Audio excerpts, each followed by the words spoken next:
Hey, let me ask you a question. Have you passed the capability test?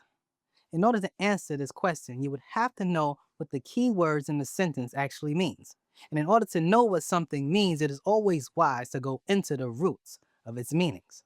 With that said, the word capable etymologically means sufficiently able, having power or capacity, and qualified from the Latin word capabilis, which means receptive, able to grasp or hold. And the word test etymologically means to examine the correctness of something. So, in short, the capability test is the examination of one's ability to see if they are sufficiently able to examine the correctness of a thing. The capability test determines whether your mind is capable of growing in and with the new sun cycle or age of Aquarius, which is the revolutionary cycle. And you can only pass this test if you are able to deny and reject alien religion. When I say alien religion, what I mean is any religion that projects its prominent image of divinity as other than the people who practice the faith, then that religion is alien or foreign to them. A person, place, or thing is alien to you when it is not of and for you by nature. Such a person, place, or thing is in the nature of whoever or whatever created it. For example, the religion of Hinduism relates to the East Indian people, who are also called Dravidians. You know this because the prominent figures projected in that religion is Krishna, Brahma, Shiva, and many others who are depicted in the image of Indian people. And so the Indians would have some form of indigenous roots to this religion, which will in turn empower them and their offspring. The religion of Judaism today relates to the Euro Israelis, whose descendants call themselves Jews.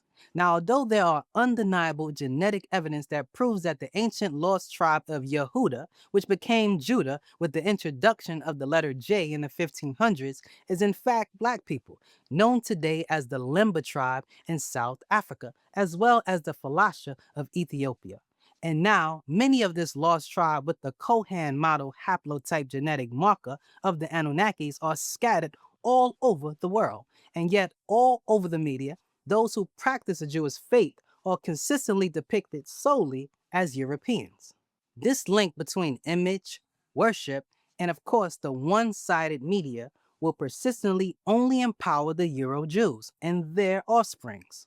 The religion of Christianity also relates to the Europeans, who, however, do not refer to themselves as Jews. You know this because the prominent figure projected in Christianity is the Messiah, who is being interpreted as the Christ, yet popularly known as Jesus, is always depicted as a European. And so it stands to reason that this religion will only empower the Europeans and their offsprings. The religion of Islam also belongs to the Europeans, who refer to themselves as Arabs. You know this because the prominent figure in that religion is Muhammad, who is always depicted as an Indo-European Arab with red hair. This is why many men who practice this faith dye their hair red, a phenotypic trait related to Europeans. And in many hadiths, Muhammad is referred to as one with white armpits or one with white forearms, rendering him of European descent. And so the Islamic religion will only empower the Indo-European Arabs and their offsprings.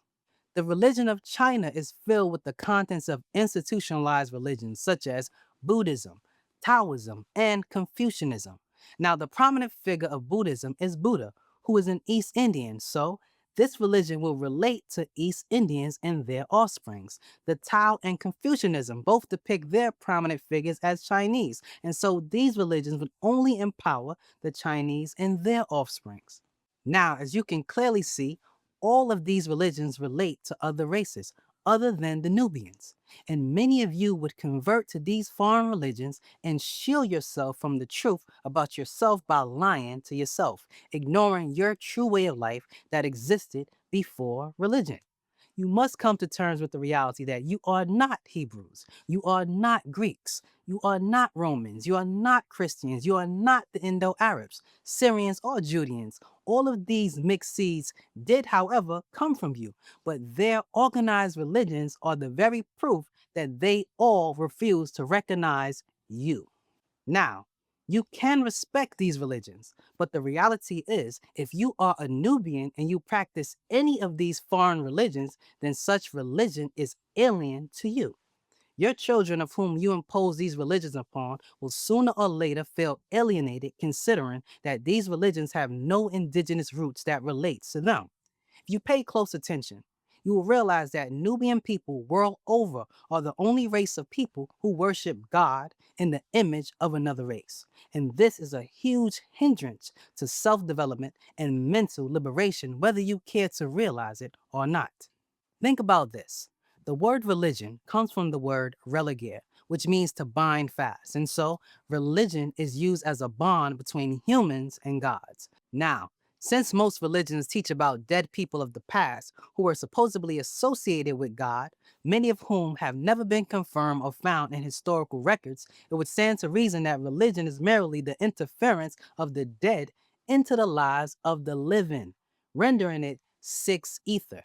Now, those who are familiar with the biblical quote, Revelation 13:18, it clearly states that 666 is the number of the beast. Now, this concept of the number six being related to evil is nothing new. We ancient masters taught this for eons. Six ether in time immemorial is conscious gases, yet not the complete combination of all gases and chemicals, for it lost them through evolution, which is age and exhaustion, making it void of the gases and chemicals necessary for universal life. And thus it would naturally represent the power of the dead because it is the evolutionary forces. Now, I know that most of the world have been taught that evolution was some form of development, and this too is wrong. We ancient masters, however, taught that evolution is the slow decay of a universe. What I mean is, when the universe was formed, be it in space or as the human body, for each of you and the universe are one and the same. It was created in its perfect form. Over time, this perfect form changed by getting older, colder, and thus dying, no longer in the original form. This is what we termed as evolution. The word evolution etymologically means to unroll, which means to reverse from the original state. And so, six ether causes things to get old, die, decay, and it personifies itself in the person of mankind. Mankind is simply a kind of man or woman who is not the original man or woman. Therefore, the main purpose of religion is to spellbind people to do the will of the dead six ether spirit forces. Religious books are in fact the book of the dead, possessing people with the spell of ghosts called gospel or ghost spells. Now, the only thing that can neutralize and counteract six ether is its opposite force, which is nine ether, the revolutionary cycle gases.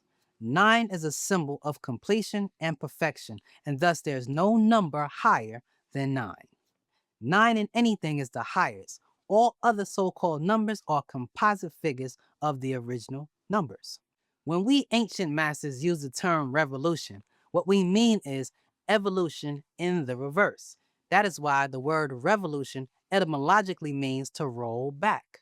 Nine ether being the opposite and reverse of six ether is the only force that can counter it.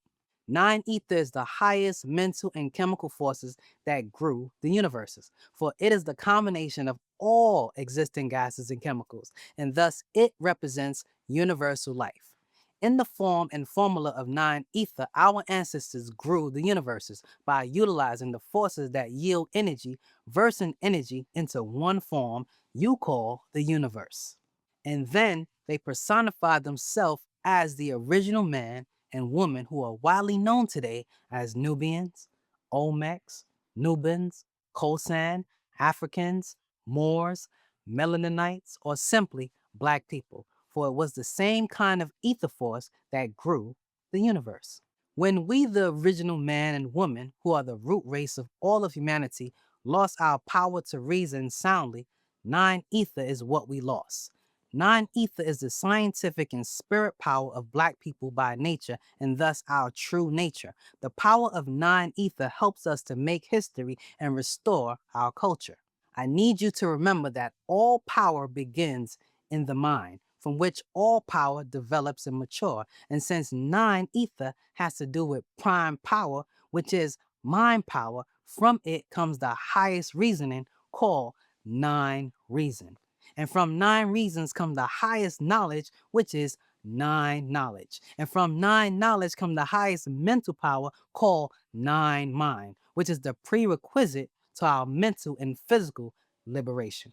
So again, in order to pass what is being termed the capability test, you must be able to consciously reject alien religions and their spirit names. There's honestly no growth in a person unless they can pass this test. Everything you do depends on this very test, but this test pertains to your mind power, which is the greatest power in the universes. You are in great need of it in order to think and do for self and kind, independent of other races, as other races are independent of you. Now, let me be very clear here.